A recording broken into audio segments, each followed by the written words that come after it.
TV, senang sekali bisa bertemu kembali dengan saya Pendeta Aldo Mulman. Dan hari ini saya akan menjawab akan video-video dari Bapak Pendeta Joshua Tewu. Dan yang terakhir video yang saya nonton di mana dia berbicara dengan Bapak Pendeta W.M.P. Linturan, dan itu adalah seorang dokter. Dan saya beberapa kali menghadiri KKR dari Bapak W.M.P. Linturan pada waktu hambanya atau Bapak Pendeta ini ada di Manado membuat KKR dan saya mengikutinya. Sepanjang ini tentunya saya tidak masuk ke wilayah iman dari Bapak Pendeta Joshua Tewu. Apapun yang diimani, apapun yang diyakini, apapun yang dipercayai, itu menjadi persoalan pribadi Bapak Pendeta Joshua Tewu atau Pastor Joshua Tewu. Dan kalau saya masuk ke situ tentunya saya tidak memiliki hak sama sekali. Tetapi ketika apa yang kita yakini ini dan kita membuat itu sebagai suatu pengajaran mengajarkan orang, maka tentunya itu yang menjadi konsentrasi saya, itu yang menjadi persoalan saya, di mana kita juga boleh memberikan tanggapan atas pengajaran-pengajaran yang sudah dia publikasikan. Kenapa saya membuat video ini? Karena video yang dia sampaikan itu adalah berupa publikasi yang di-share di YouTube. Dan saya pikir juga bahwa saya juga perlu membuat video untuk juga menerangkan hal-hal tentang Tritunggal ini atau hal-hal tentang Trinitas. Mungkin kalau Bapak Pendeta Joshua Tewu tidak sepaham dengan saya dalam hal ini tentang Trinitas, maka saya menghormati itu sebagai seorang hamba Tuhan dan kita sesama murid Yesus atau sama pengikut Yesus, saya menghormati itu. Tetapi persoalannya ketika kita membuat itu suatu pengajaran, maka saya sebagai seorang yang mempercayai Trinitas juga memiliki hak yang sama baik kepada teman-teman saya yang lain untuk memberikan klarifikasi, untuk memberikan bagaimana pengajaran Trinitas itu juga dapat kami pahami dan juga dapat kami pertanggungjawabkan bahwa hal ini adalah hal yang benar dan hal ini adalah suatu keyakinan yang membawa kita kepada Tuhan. Kenapa saya mengatakan demikian? Karena sepanjang pengajaran Tritunggal ini ada, maka seperti video saya yang sebelumnya saya sudah menjawab pernyataan dari Pak Pendeta Henry Tan tentang Trinitas, dia tidak mengakui tentang Tritunggal, saya juga sudah membuat video. Maka saya mau mengatakan begini, jika pengajaran Tritunggal ini dia tidak menjadi satu pengajaran yang benar, tentunya dia tidak akan menghasilkan kita-kita orang yang ada hari ini hamba Tuhan. Begitu juga Pak Joshua Tewu menjadi hamba Tuhan dan juga hamba Tuhan yang lain di mana sudah mencetak kita dan kita ada hari ini. Soal perkembangan kita yang memahami paham lain dari apa yang sudah kita pahami, maka itu adalah bagian dari apa yang kita pelajari. Tetapi apa yang kita pelajari itu dan menyalahkan sesuatu yang pernah kita di mana di dalamnya juga terlibat di dalamnya, ini saya kira adalah satu hal yang perlu juga dapat membuka wawasan pemikiran kita. Kenapa saya mengatakan demikian? Karena persoalan doktrin yang berhubungan dengan Tritunggal itu bukan kepentingan saya, juga bukan kepentingan organisasi gereja. Tetapi ini adalah kepentingan Tuhan yang dimana kita mempercayai akan doktrin tersebut. Dan ketika kita mempercayai doktrin tersebut, itulah yang membentuk kita di dalam iman kita. Juga yang menempa kerohanian kita sampai kita ada hari ini. Kalau pengajaran itu tidak benar, maka tidak akan menghasilkan pengikut-pengikut Kristus atau orang-orang Kristen yang sebegini banyaknya. Karena itu tidak benar. Saya percaya bahwa Tuhan kita tidak mau berdiri di dalam pengajaran-pengajarannya yang sesat, yang tidak benar. Tetapi sepanjang pengajaran itu benar, maka ada kuasa Tuhan di sana, dan kuasa Tuhan itu yang menggerakkan kita untuk melahirkan pengikut Tuhan yang sebegini banyaknya. Karena kalau berbicara suatu kebenaran, bukan persoalan saya suka atau tidak suka, bukan persoalan saya senang atau tidak senang. Tetapi pengajaran itu juga ditentukan oleh apa hasil yang dihasilkan oleh kebenaran tersebut. Karena kalau berbicara suka atau tidak suka, salah atau tidak salah, sebagai pribadi, maka saya juga tidak bisa menyalahkan Bapak. Bapak juga tidak bisa menyalahkan saya kalau sebagai pribadi di dalam keyakinan kita. Tetapi ketika kita berbicara itu kepada pengajaran, maka pengajaran itu, apa yang kita yakini, inilah yang akan kita ajarkan kepada orang lain. Dan ketika kita ajarkan kepada orang lain, maka kami-kami ini yang juga di dalamnya sebagai pengikut Yesus atau pengikut Tuhan yang meyakini akan Tritunggal itu, kami juga berhak untuk membicarakan, untuk menerangkan, untuk menyampaikan hal-hal yang benar dari Tritunggal tersebut atau dari Trinitas tersebut. Ada banyak orang berbicara tentang kebenaran ini selalu dititik beratkan kepada pendidikan seseorang. Saya tidak menampik bahwa pendidikan itu penting di dalam suatu kita belajar. Tapi pendidikan itu dengan ijazah, dengan gelar, bukanlah satu-satunya cara untuk mengakui bahwa seseorang itu berilmu. Berilmu itu bukan ditentukan oleh ijazahnya kita, oleh gelarnya kita, oleh titelnya kita. Tetapi ilmu itu ditentukan bagaimana proses kita belajar. Apakah kita formal atau tidak formal. Jadi, ijazah itu bukanlah satu-satunya cara untuk menentukan seseorang berilmu. Bukan. Tetapi bagaimana cara kita memahami di dalam hal ini? Karena ilmu itu bisa kita dapatkan secara gratis. Kita bisa belajar dimanapun. Dan kalau dalam cara proses belajar, maka kita ini semua ada buku penuntunnya.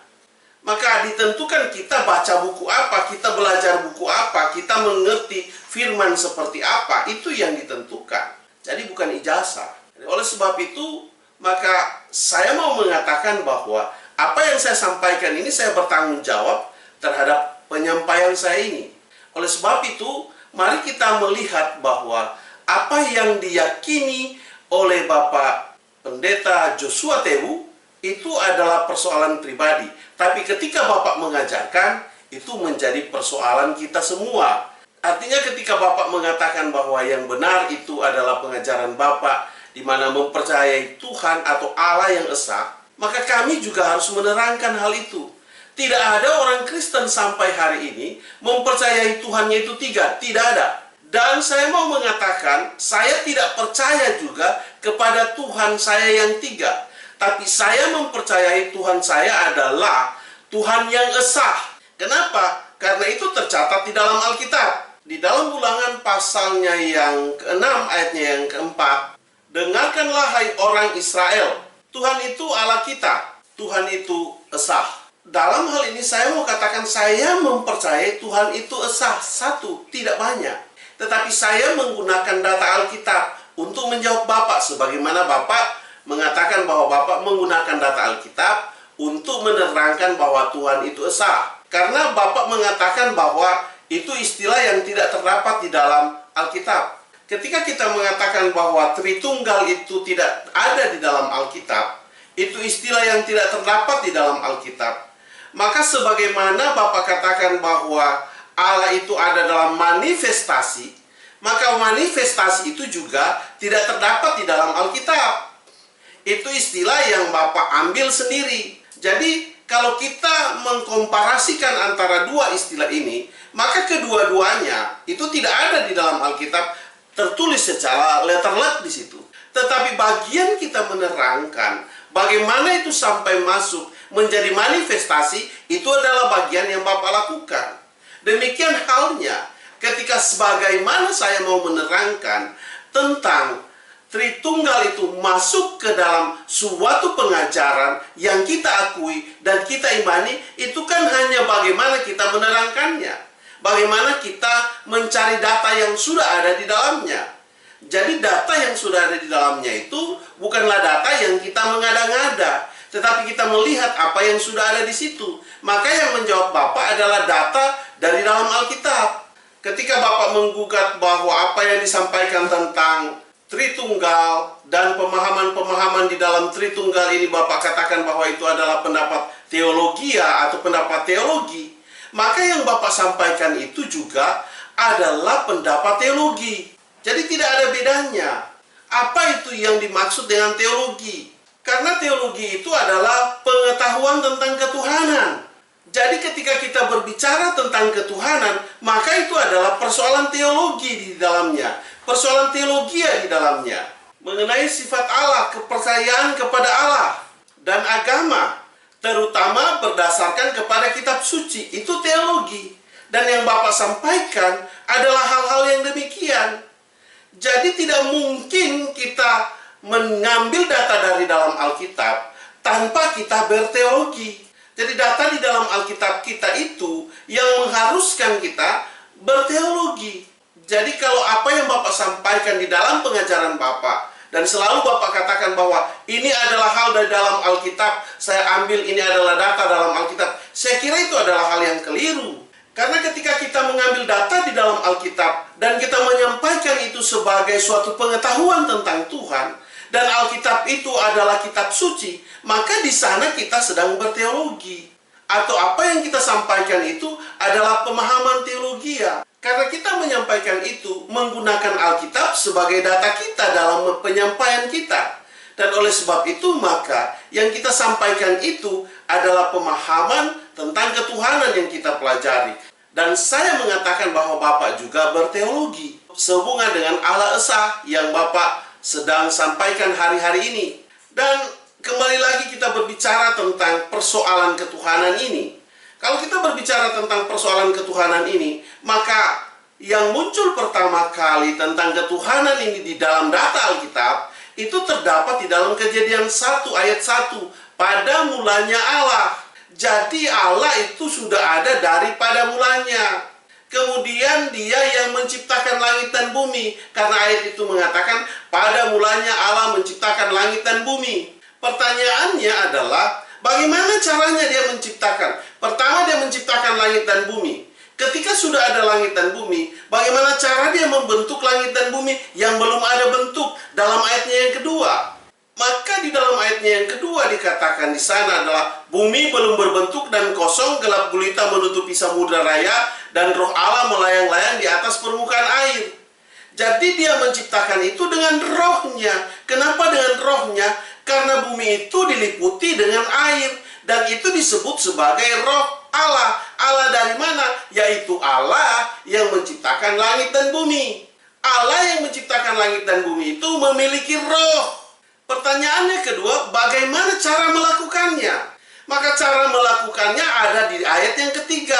Berfirmanlah Allah. Jadi cara melakukan untuk membentuk bumi ini yang tadinya sudah ada langit dan bumi yang belum memiliki bentuk, maka itu roh Allah yang bekerja dan melakukannya itu dengan firman Allah. Pada beberapa video saya yang lain saya sudah menyampaikan hal ini. Kalau tidak salah itu ada 5 atau 6 video saya sudah berbicara tentang bagaimana Tritunggal ini. Dan ketika kita melihat bahwa ada Allah, ada roh Allah, dan ada firman Allah, maka Allah itu sendiri memiliki roh dan memiliki firman. Kenapa? Karena Allah yang menciptakan langit dan bumi ketika dia mau membentuk bumi ini, maka hal itu terjadi karena semua bumi ini dipenuhi dengan air, maka dia hadir dengan rohnya. Rohnya itu yang membentuk bumi ini. Maka kalau kita mengatakan bahwa ada roh, itu rohnya siapa? Itu rohnya Allah. Jadi bukan rohnya orang lain. Kemudian ketika dia melaksanakan dengan firman, itu firmannya siapa? Itu firmannya Allah. Maka di dalam diri Allah itu terdapat fisiknya Allah, terdapat roh, dan juga terdapat firman. Dari mana kita melihat itu? Di dalam video saya sudah menjelaskan bagaimana ketika Allah menciptakan manusia. Manusia saya dan manusia Pak Joshua Tehu ini adalah segambar dan serupa dengan Allah. Maka ada 3 milik Allah yang ada pada kita. Yang pertama adalah fisik yang dia ciptakan Allah sama seperti kita. Dan kemudian ada roh yang menghidupkan kita. Dan kemudian ada perkataan yang diberikan kepada kita. Bagaimana kita membayangkan jika kita hidup hari ini, di mana kita hanya memiliki fisik dan roh tanpa ada perkataan? Kalau itu tidak ada, maka Pak Pendeta pendeta Joshua Tewu tidak dapat mengajarkan dan membawa pengajaran-pengajarannya. Perkataan itu bukan dari kita sendiri, hanya berbeda di sini perkataan Allah dan perkataan manusia. Kalau Allah bisa mengucapkan jadi, kita tidak bisa. Itu saya sudah beberapa kali menerangkan tentang hal itu di dalam video saya. Dan ketika kita masuk kepada Yohanes pasal 1, ayatnya yang ke-14, firman itu telah menjadi manusia dan diam di antara kita, dan kita telah melihat kemuliaannya, yaitu kemuliaan yang diberikan kepadanya sebagai anak tunggal Bapa, penuh kasih karunia dan kebenaran. Jadi yang kita lihat di sini bahwa firman itu telah menjadi manusia. Maka apa yang dapat kita lihat firman yang menjadi manusia? Kalau yang tadinya di Kejadian itu Tuhan itu masih berfirman, masih dengan kata-kata, sekarang kata-kata itu telah jadi manusia. Maka pertanyaannya, bisakah perkataan Tuhan jadi manusia? Ya bisa. Dan kalau perkataannya jadi manusia, apakah itu bukan Allah? Ya Allah, karena perkataan Allah. Kalau perkataan saya, maka itu akan menjadi perkataan saya, bukan perkataan orang lain. Ketika kita mendengar pengajaran yang disampaikan oleh Bapak Pendeta Joshua Tewu, maka itu adalah perkataan Bapak Pendeta Joshua Tewu, tidak bisa digantikan kepada orang lain. Hanya perbedaannya adalah perkataan saya dan perkataan Bapak Pendeta Joshua Tewu dan semua perkataan manusia yang ada di dalam dunia ini tidak bisa menjadi manusia. Tetapi Allah itu bisa. Kenapa? Karena Dia Allah. Dia Allah yang bisa melakukan segala sesuatu apapun di dunia ini, termasuk perkataannya bisa dijadikan manusia. Kenapa dikatakan bahwa firman itu atau perkataan Allah, firman Allah telah menjadi manusia? Karena kalau kita selidiki di dalam kitab Perjanjian Lama, kalau kita mundur ke belakang, kita lihat kitab Perjanjian Lama, maka Tuhan itu tidak datang secara fisik kepada bangsa Israel dalam hal ini. Dia datang lewat rohnya. Dia berbicara kepada nabi-nabinya untuk menyampaikan pesan-pesan yang darinya untuk kita. Dan itu sudah terjadi. Katakan sebagai contoh, kepada Nabi Nuh, kepada Abraham, juga kepada Musa, dan kepada nabi-nabi yang lain. Di zaman itu, firman itu belum menjadi manusia. Tetapi ketika Yesus datang, maka firman itu telah menjadi manusia. Apa persoalan dan perbedaannya? Firman menjadi manusia dan firman belum menjadi manusia. Ketika firman belum menjadi manusia, maka kita sebagai manusia tidak punya akses untuk datang kepada Tuhan. Hanya orang-orang tertentu yang dipercayakan Tuhan yang bisa datang kepada Tuhan. Tetapi ketika sampai kepada zaman Yesus, di mana kita melihat bahwa zaman nabi-nabi itu Tuhan datang kepada nabi-nabinya untuk menyampaikan pesan-pesannya. Tetapi ketika kepada zaman Yesus, maka semua orang punya akses untuk datang kepada Tuhan. Termasuk sampai kita hari ini. Hari ini kita semua bisa datang berdoa kepada Tuhan, menyampaikan permohonan kita, menyampaikan apa yang kita sampaikan. Itulah kenapa Tuhan datang menjadi manusia. Firman menjadi manusia, jadi bukan hanya disampaikan kepada orang tertentu lewat suaranya tanpa melihat fisiknya, tetapi sampai kepada zaman Yesus, kita dapat melihat fisiknya Tuhan ada datang, hadir di dalam dunia ini. Sampai di dalam ayatnya ini mengatakan bahwa Dia diam di antara kita, bahwa Allah itu berdiam di antara kita. Tidak lagi seperti zaman-zaman yang dahulu. Zaman-zaman yang dahulu tidak semua orang bisa datang kepada Tuhan. Tidak semua orang bisa datang berdoa kepada Tuhan. Hanya orang-orang tertentu di zaman nabi-nabi. Tetapi sekarang ini, kita semua punya akses yang sama untuk datang kepada Tuhan. Itu yang Tuhan lakukan. Jadi bagaimana bisa kita mengatakan bahwa Allah itu bukanlah Tritunggal? Di mana Allah datang pada waktu yang pertama, di dalam Kejadian kita lihat bahwa Allah menciptakan langit dan bumi, ada rohnya, ada firmannya, maka firman itu menjadi manusia. Berarti bahwa kemanusiaannya Tuhan ini, itu datang dari firmannya Tuhan. Dan apakah tidak bisa? Tentunya bisa. Kalau pada waktu itu dia tidak datang secara fisik, maka sekarang secara fisik. Maka yang bukan secara fisik itu termasuk satu pribadi.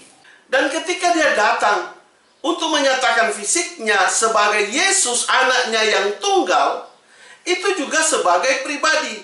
Mari kita lihat ayatnya yang pertama dalam Yohanes pasal 1 ayatnya yang pertama. Pada mulanya adalah firman. Firman itu bersama-sama dengan Allah. Dan firman itu adalah Allah. Ketika kita melihat ayat ini, bahwa firman yang tadinya yang disampaikan Allah lewat Kejadian 1, berfirmanlah Allah pada waktu membentuk bumi ini. Firman itu dalam zaman Yesus sudah jadi manusia, jadi Yesus itu. Bagaimana bisa kita mau mengatakan bahwa itu bukan satu pribadi?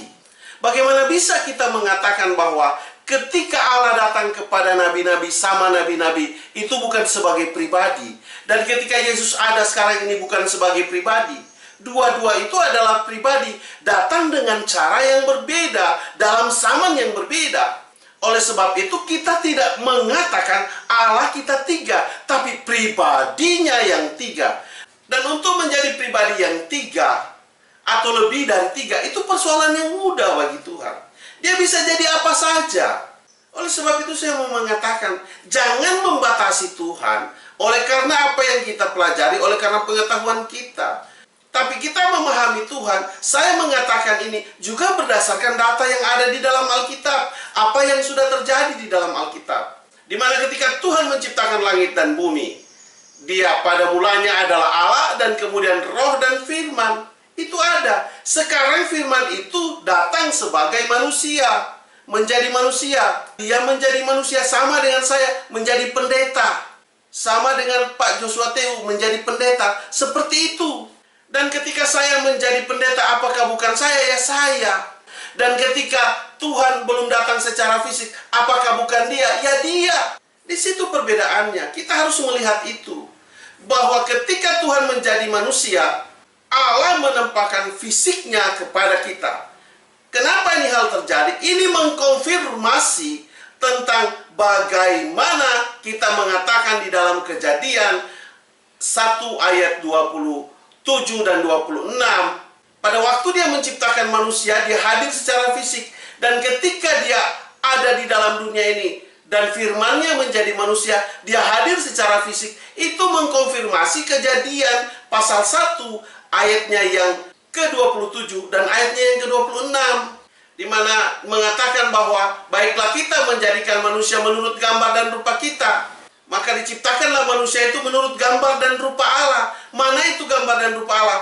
Inilah bentuk wujudnya Yesus hadir di dunia ini untuk menyatakan dirinya bahwa memang betul Dia adalah bisa menjadi manusia, dan manusia itu segambar dengan Dia, serupa dengan Dia. Itulah kepentingan Dia datang menebus saya dan saudara, karena kita ini tidak ada bedanya dengan Dia menurut gambar dan rupa. Perbedaannya adalah kemampuan. Dia sedang menyelamatkan apa yang menjadi miliknya. Apa itu miliknya? Miliknya yang diberikan kepada kita, fisiknya ini dibentuk dengan tangannya. Kemudian Dia kasih roh yang dari Dia, di mana bisa menghidupkan kita. Dia memberikan kita perkataan, dan perkataan itu datang dari kestabilan berpikir dari jiwa kita. Kita mengatakan itu adalah milik Dia. Bayangkan kalau kita di dunia ini punya tubuh, punya roh yang hidup, tapi tidak punya perkataan. Jadi apa saya dan saudara? Jadi Tuhan sedang mengatakan bahwa fisikmu itu dari saya yang bentuk. Rohmu itu dari saya, perkataanmu itu dari saya. Hanya bedanya, perkataan kita bukanlah firman seperti yang disampaikan Allah. Oleh sebab itu saya mau mengatakan bahwa kehidupan saudara dan kehidupan saya adalah milik Allah. Seperti yang terdapat dalam Yohanes 14 ayat yang ke-16, maka ketika Yesus mau pergi, ada penolong yang Dia berikan kepada kita. Penolong itu adalah apa? Roh Kudus. Roh yang mana? Roh yang pada waktu menciptakan langit dan bumi ini, bukan roh yang lain. Dari mana kita melihat itu? Pada waktu sebelum Yesus datang, maka disebut sebagai Allah Bapa, dan kemudian ketika Yesus ada di dalam dunia ini, disebut sebagai Allah Anak, dan ketika Yesus naik ke surga, maka itu disebut dengan Allah Roh Kudus. Maka ketiga hal ini ada. Bagaimana kita membuktikan hal ini? Kalau di dalam Kejadian 1 ayat 1, pada mulanya Allah. Di dalam ayat 2 dikatakan roh Allah. Di dalam ayat yang ketiga berfirmanlah Allah. Maka itu dikonfirmasi dengan keberadaannya di dalam dunia ini. Pada waktu zaman sebelum Yesus, yaitu kita kenal dengan Allah Bapa. Ketika Yesus ada, kita kenal dengan Allah Anak. Dan ketika Yesus naik ke surga, maka kita kenal dengan Allah Roh. Karena Bapa yang mengutus Roh Kudus, Dia yang meminta itu untuk datang ke dunia ini. Maka hal ini terjadi. Apakah Allah itu bukan roh dari Allah? Apakah firman yang menjadi Yesus bukan dari Allah? Apakah Bapa itu bukanlah Allah? Tentunya Allah. Bagaimana kita mengkonfirmasi bahwa ada Allah Bapa, ada Allah Anak, ada Allah Roh? Kan persoalannya hanya di situ. Dimana kalau katakan Allah Bapa, Allah Anak, Allah Roh itu adalah tiga Allah. Oh tidak. Tuhan mengatakan anaknya yang tunggal. Berarti anaknya yang tunggal itu anak dari Tuhan. Kenapa menjadi anak? Ini perlu dijelaskan. Tetapi nanti pada bagian video yang lain. Ini kan yang jadi soal hanya karena Allah Bapa, Allah Anak, dan Allah Roh Kudus. Maka orang memahami bahwa Tuhan kita itu tiga. Oh tidak, tidak tiga. Tuhan kita itu satu. Kenapa? Karena Allah Bapa itu adalah Allah itu sendiri. Dan Dia menyebutkan bahwa adalah firman menjadi manusia. Itu adalah perkataannya Allah yang menjadi manusia. Maka Dia itu adalah Allah juga. Kalau perkataan saya ini saya ucapkan, tentunya perkataan saya ini tidak bisa dikatakan kepada orang lain. Tetapi itu adalah perkataan dari saya. Hanya perbedaannya, perkataan saya ini tidak bisa jadi manusia. Tapi Allah itu bisa jadi, perkataannya bisa menjadi manusia. Maka itu adalah Allah juga. Demikian juga dengan roh Allah. Roh Allah itu adalah milik Allah. Maka tidak mungkin saya mengatakan bahwa itu milik orang lain. Maka itu adalah Allah juga. Fisiknya Tuhan ketika datang, Yesus datang itu adalah Yesus itu sendiri. Maka kita mengatakan dialah Yesus, adalah Allah itu juga. Persoalannya kan di sini adalah ketika Yesus ada di sorga itu bagaimana? Kosong. Ini pemikiran yang bodoh ini hal-hal begini. Tuhan itu bisa ada di mana saja. Kalau Tuhan ada di dunia ini dan tidak ada Allah Bapa di sana, maka saya tidak meyakini Dia Tuhan. Masa Tuhan begitu? Tuhan itu mampu, Dia ada di sini dan Dia ada di sorga. Dia ada di mana saja, Dia mampu. Maka kalau Dia ada di dunia dan Dia mengatakan ada Allah Bapa di sorga, maka persoalan itu adalah persoalan di dunia ini. Maka orang bertanya, apakah Yesus itu Bapa juga? Apakah Roh itu Allah juga? Yang menjawab itu bukan saya, tetapi yang menjawab itu data Alkitab. Ya memang demikian. Apa data Alkitab yang dikatakan di sana? Firman punya Allah, Roh punya Allah, dan Allah punya fisik, punya tubuh. Apakah dengan kita mengatakan Roh Allah, kemudian firman Allah, dan tubuh Allah atau fisik Allah atau Allah Bapa itu menjadi tidak ada? Ini konyol ini. Saya mengatakan bahwa itu ada. Maka kalau begitu Allahnya yang tiga. Di mana yang tiga? Itu firman perkataannya yang jadi manusia. Itu rohnya dari Allah. Itu sama dengan saya, fisik saya, kemudian ada perkataan saya, ada roh saya yang menunjang saya hidup. Bagaimana itu tiga? Itu kan satu. Hanya persoalannya di sini adalah Tuhan bisa bekerja dengan firman-Nya. Rohnya bisa bekerja. Juga bisa tampak secara fisik. Itu Tuhan. Tapi kita manusia tidak. Ketika kita mempersamakan Tuhan dengan kita, maka disitulah ketidakcocokannya. Bagaimana kita bilang itu bukan Allah? Wong itu perkataannya Allah. Itu firman-Nya Allah. Itu bicaranya Allah. Apakah perkataan saya ini bisa dibilang perkataan orang lain? Ya orang lain tidak bisa terima itu. Dan saya juga tidak akan terima. Wong saya yang berbicara di depan kamera ini untuk mengatakan segala sesuatu pengajaran tentang hal ini, terus dikatakan orang lain, ya saya tidak terima. Juga belum tentu orang yang kita sampaikan dari dia menerimanya. Jadi ketika kita memahami ini, kita memahami bahwa firman itu adalah perkataannya Allah. Roh itu adalah rohnya Allah yang memberikan kehidupan. Apa bedanya? Saya punya fisik, saya punya perkataan, saya punya roh yang mendukung fisik saya untuk menghidupkan saya. Itulah Tuhan.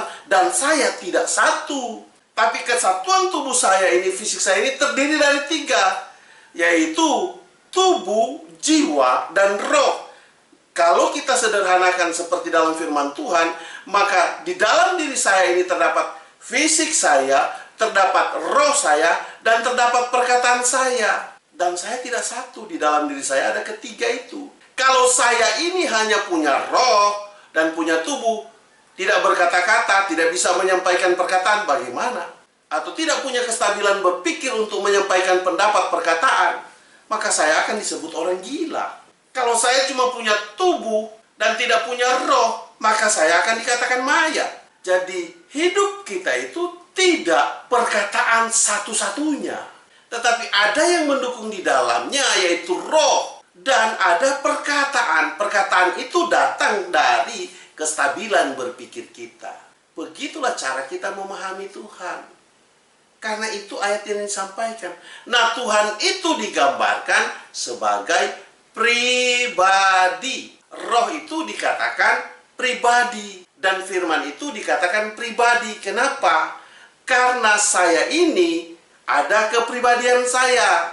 Orang mengenal kepribadian saya. Siapa itu Aldo? Saya tidak hadir secara fisik situ, tetapi orang tahu bagaimana kepribadian saya, bagaimana keseharian saya, bagaimana kehidupan saya. Dan begitulah kita kenal Tuhan. Bahwa Tuhan itu bisa hadir dengan firman-Nya, bisa hadir dengan rohnya, bisa hadir dengan fisiknya. Itulah Tuhan. Tapi kita tidak bisa hanya bekerja dengan roh, hanya bekerja dengan firman, atau sama seperti Tuhan. Tidak bisa. Tapi Tuhan bisa melakukan melebihi dari manusia. Kenapa ini bisa terjadi?